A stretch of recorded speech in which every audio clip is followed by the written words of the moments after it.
Hello and welcome to Road and Load, and today is a very important one because we're talking about money. Yes, that's right. Wonga, cash, cheese, cheddar, P, whatever you want to call it. It's a key question whenever you're getting into any industry. And we're here today with Declan, who you might recognise from other Road and Load videos. How you doing, mate? I'm good, thank you. Yourself? Yeah, very well, thank you. Before we get into money, let's talk about something much more important. You're in your spare room and you've discovered the stash of Christmas treats. No. What have you got? Well, we've got one of them. Oh, One of them. Now, I don't know if that says stolen or stolen. did you know this was where the Christmas treats were stored? No, you see, what it is, I've been on a diet for a while and she's been hiding all the goodies from me, but I've just found them. Oh, dear. You can tell your missus that you've been redecorating the spare room and you just come out a couple of pounds heavier each time. Yeah, it doesn't need redecorating after a year, though. That's the problem. So, Declan, obviously, money is a massive kind of question whenever you're starting any job. And even if you're doing something for the passion, you, of course, want to know how much you're going to earn. We were talking earlier, you've been driving HGVs for about 30 years. Is that right? Yeah, just over. I had a And little kind of break in between, but yeah. How was have you seen the money situation change? Was it what you'd consider to be good money when you got into it? Has that changed? How's that been? No, it's changed massively. So when I first got in it, the money was terrible. Right. First time I passed my test, I was looking for experience. You take on any job as you do. And it was a flatbed lorry that I went for a job interview for. And it was sacks of potatoes, £56. For you young ones, I don't know what that is in kilos. Sorry. But you just work it out yourself. They're flipping heavy. And you had to shoulder them off the lorry and deliver them into the shops. And it was a multi-drop job. And that was £150 a week. You know, it was terrible. So you went into the lorry driving trade then. There was high unemployment as well, but you went in then because you liked driving lorries for the passion of the job. And hopefully the money come later. And it's not much different now. Financially, the money's a lot better. But you're still going to go in at a lower wage. And is that what attracted you then? You liked driving lorries? It did, yeah. I was working for the co-op, driving a forklift, loading the lorries, and the lorry driver, they just looked such a relaxed bunch of guys. You know, they were enjoying their job. They were going out the yard. They were taking their breaks when they wanted to. There weren't no mobile phones then, and so you didn't have your bosses breathing down your neck. As long as you got your job done, you had freedom, you know, and you get to drive all around the country, and it's not a bad country to look at, to be fair. Have you found that to be true? Have you found it to be relaxing? Do you see the way they were? Is that you now? To a degree, yes. Never relax too much, I will say, as a lorry driver. You've always got to be switched on completely because there's so many hazards. The roads today are so busy. You know, you've got cyclists, you've got motorcyclists, mopeds, cars everywhere, lorries of all shapes, sizes. The roads are so much busier, so you can't switch off and relax too much, but you can still enjoy the job. And yes, you can. What sort of a pay range are we looking at kind of for people entering? Is there a range of different pay depending on who you're working for and what you're doing when you're first getting into the industry? I will say, if you do, we had this with a guy recently. He came to our company. Now, our work is quite specialist. We're doing tunnel pieces, we're doing bricks, blocks. There's a lot of strapping down, making sure the loads are in the right place. He just passed his test. He came to our company. He lasted a week. He was terrified. You know, he couldn't do the job, but he saw the money. It was a recruiting agent that said like she could get him sort of £800 a week quite easily, and he saw the money, but he didn't look at the job properly, and he was out of his depth. So what I would say is, if you're first coming into the trade, you're going to have to go to a company that pays a bit less. And the reason I say that, I'm going to mention a couple of companies because they're fantastic. Yeah. If you're first starting in the trade, there's a lot of companies out there that do this, but these are the two I know about personally, which is Eddie Stobart and Maritimes. They will take you on. Your wages won't be as good. You'll probably earn about £500 or £600 a week. You'll be working Monday to Friday, and they will put a mentor out with you. Because when you pass your test, you're learning to pass your test. You're not learning to drive. When you get out on the road, you're learning to drive a lorry. They put a mentor out of you. They'll say a week or two. If after a week or two you're still a little bit not so good, you need a bit more time, they'll give you that mentor for a bit longer. You can have a mentor for up to a month. So by the time you get out on the road on your own, you're completely confident, Mm. carry on working for them, pay them back. And then after you get your experience, and it will take you a good year, and a lot of companies won't take you on without a year's experience. These ones will. But get your experience, then you can start going looking for the bigger money. But don't go just for the money, because you are going to get yourself in a whole lot of trouble. I mean, some of the places we go to, they're builders' yards, but they're open to the builders and the public. You drive in an articulated lorry. You've got cars, you've got vans, you've got no rooms. You've been to your local builder store. You know how much Yeah. room is down there. You've got to drive in there. You've got to reverse around the stacks, and you've got to try and get out. And there's not a lot of room on a tight industrial estate. If you're not an experienced driver, you're not going to be able to do that. So get your experience, then start looking for money. Take a lower wage to start with, is what I'd say.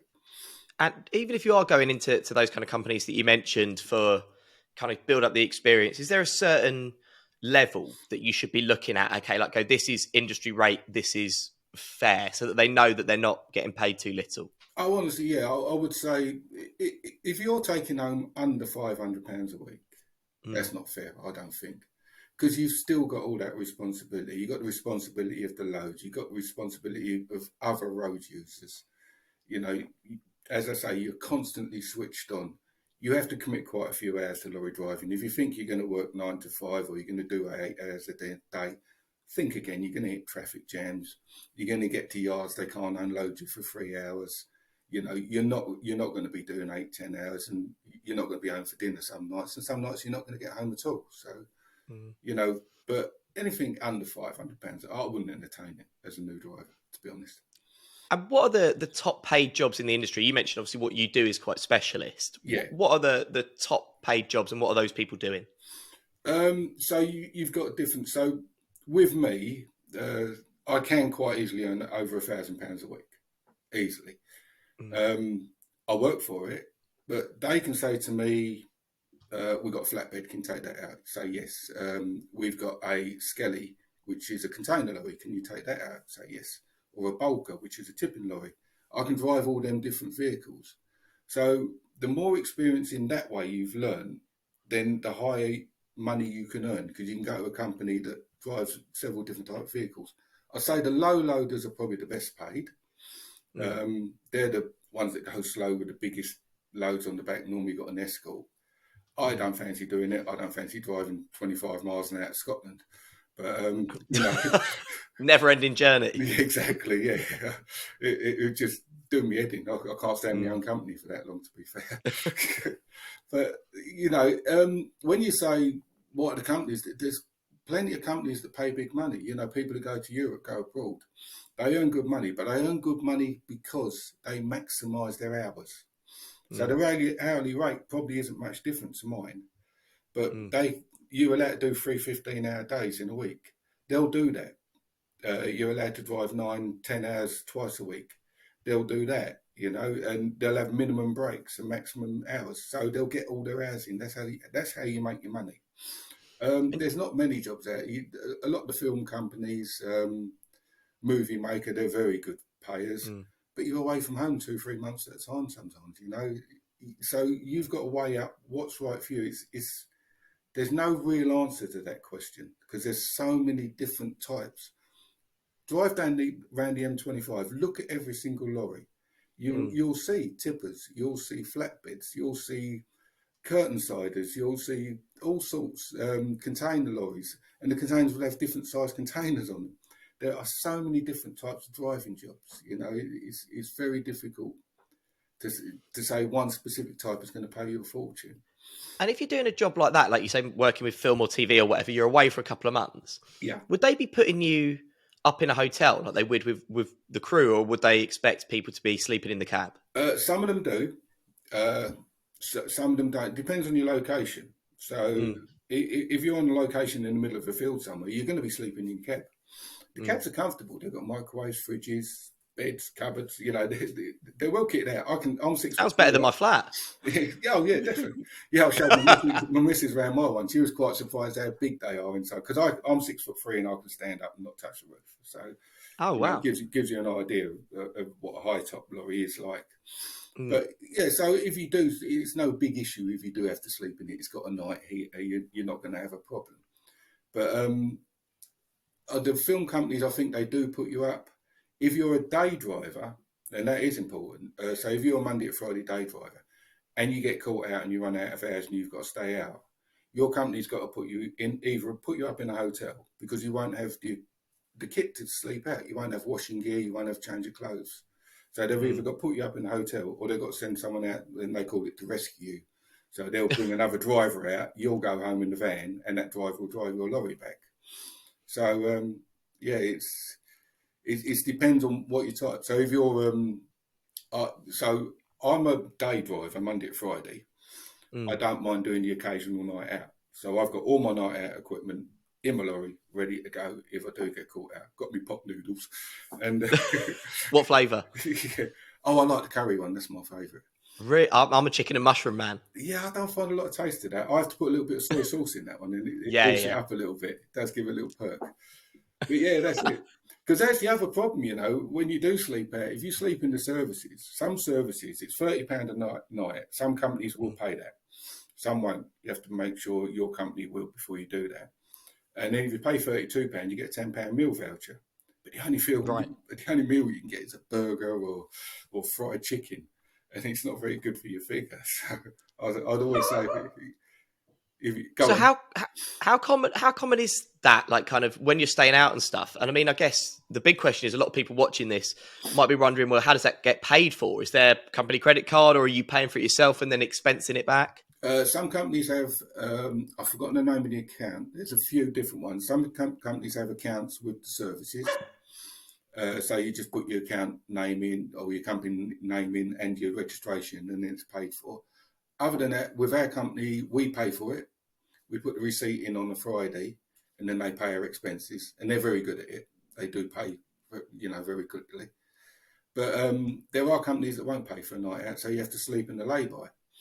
And there's a bigger problem because at the Mm. moment, fuel theft is through the roof. And, you wake up in the morning, you've got a hole in the bottom of your tank and Oh all your wow. diesel's gone. And off the record, where it's going to be on the record, but a lot of drivers now will leave their fuel cap unlocked because it's either that or you're going to have a hole drilled in your tank and you've got to wait for a new tank. If they've just undone your fuel cap and taken your fuel out with a siphon, then at least you've only got to fill up with fuel again and get going. But And how that's long's that been happening since we've seen the prices of petrol and diesel go up? yeah, it's been happening since a year dot. Mm. Normally you go out, shout at them and scare them off, but now fuel is such high value now. They go around in gangs, and if they are tampering with your tank, as big as you are, don't go out and confront them because you're going to get yourself in trouble. Yeah. So yes, it has been going up since the fuel prices have gone up.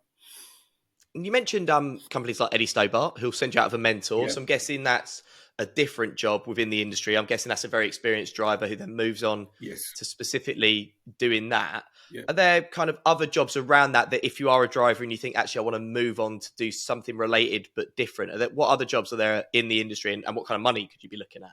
Yeah, but there's plenty. So I'm a driver rep. So if drivers have a problem or an issue, they'll come to me because I have a good rapport with the management. I'll go on to the management and take their problem and bring it back. I get paid extra money for that. Mm. Next would be a driver foreman. And again, you get paid more than that. So you'd still be driving, but you'd also be helping out, showing drivers how to load. Mentors, again, they get paid extra money for mentoring because you're not just sitting in the cab driving with them. You're showing them how to do the ratchet straps, how to do the chains, how to put Mm. where to put the load on the lorry, things like that. So that's quite involved. And yeah, a lot of planners, they're the guys we're meant to contact. Honestly, you try and get hold of one when you're out on the road and phone rings and rings. But until you've been in the office and seen it for yourself, when you're a driver, you go, them planners, they never pick their phones up, and you go absolutely berserk and call them all sorts of nasty names. But when you get in the office, the boss, they've got about 5 phones ringing, and drivers with all sorts of silly little problems, and they're trying to sort that out, and that's why they can't get to you all the time. So, but that's another progression into management, and then from there you can do your CPC. Oh, I can't remember. I think it's CPC yard supervisor. Someone will put it in the comments and say what it is, and that's. But then once you do that, you can run a yard. You can become a yard manager, and you're dealing with drivers coming in, coming out. The potential, look at any company. Most of the management have driven lorries. They've worked their way up. Is that important as well? Because they need to know what they're talking about when they're talking to you. Oh, very important. You need to be familiar when you're talking to drivers about driver's hours. You need to be familiar about driver's hours, about load safety, not overloading. And if you think when you see the delivery sheet in front of you and you think that lorry is going to be overloaded, don't put it on the driver. They should have sorted that out before it gets to the driver. So yeah, awareness is very important, and you soon know when you've got a planner or a supervisor who's never driven a lorry. It shows up in a week, and they'll get no respect whatsoever from the drivers. And you mentioned as well driving different types of lorries. Yeah. Is that something that you learn on the job, or is there on the job training? If you think, okay, I want to make a bit more money and I want to kind of broaden my skill set, is there training available for that on the job? Big companies, yes. So I started off when I came back to the industry after a short break. I went into containers, and I thought, well, that's easy enough. You come along, the crane puts a box on the back, and off you go. It's not that easy. So yeah, I started discovering that there was different types of containers. You refrigerated containers where you have to learn how to use all the generator set. It's called a gen set. How to turn that on, make sure the refrigerators are at the right temperature. So someone from the office who's trained in that will come out, show you how to use it, and they won't let you out until they've signed you off on that. Okay. Same as the tippers, they've got tippers on containers. They've got different size containers. If you look, there's a 20-foot container, 40-foot, a 30-foot, or you'll see 2 20-foots on a 40-foot trailer. Each one of them, there's a different setting. That trailer will shrink and open out because of the load dispersion on the trailer. The load has to sit in the right place for the axles. You have to learn all that. So someone will come out of the office, they'll train you in the yard, sign it off, and they won't let you out until you've been signed off on that. So yes, there's always someone in there.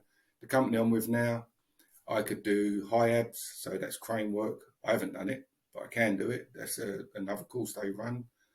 There's all sorts of different, our company, we do specialist stage equipment. We're doing tunnel pieces for HS2 at the moment. That's specialist loading because of the curve. Yeah. And you've got the different trailers. We had one driver, he put his brakes on because a car pulled in front of him, put his brakes on. I'll tell you about that later. When you first pass your test, that's something you've got to look for. Actually, I'm going to tell you now what's in the lorry. Yeah. When you first start driving a lorry, you're going to learn this quick. In heavy traffic, people are going to leave it to the last minute before they go over for their junction in cars. They're going to see a lorry. We can only do 56, 58 mile an hour. A lot of people know that. So they can get past us, get to the junction, they slot in, and they put their foot on the brake immediately. They can do that in a car, and they can slow down very quick. I've got a 28-ton load. My whole lorry is 45-ton altogether. When someone does that to me and I put my foot on the brake, I ain't stopping as quick as them. Yeah. Now, this happened to one of our drivers who was doing tunnel pieces. He slammed his foot on the brake. Where he didn't have a cross, you'll see a cross straps at the front of the load. He didn't have a cross there because we didn't think we needed them because of the weight. That shot forward, smashed through the headboard of the trailer and smashed into the back of his cab. He's lucky he didn't go through it. So, oh man, yeah, this is why training on load security is so important. And just finally, Declan, have you got any, when it comes to money, is there any kind of stories that spring to mind for you personally? What, money-wise? Yeah. I can't think of it. I didn't know you were going to ask me that. But I mean, obviously you mentioned when you started out, the money's kind of not been as good and stuff. Yeah. Why is that? Why do you think that has got better I over was, the years? yeah, that's it. That's it. I'm sorry, I didn't understand the question. I've been stupid. So, yeah, Don't worry, you and me both. That's the problem I have. yeah, that's something I'm really good at, by the way. No, the money is in the trade now because a lot of the drivers, a lot of our foreign drivers, so Brexit didn't help us because a lot of drivers left, they couldn't get back. We need those drivers. We needed them drivers. Um, so there's a shortage of drivers, but the ball's in your court now as a driver because Mm, you can now ask for more money. There's a lot of recruiters out there that are looking at people's CVs and trying to get you on board. You get being offered £1,000 to go to another company and for more mm, wages.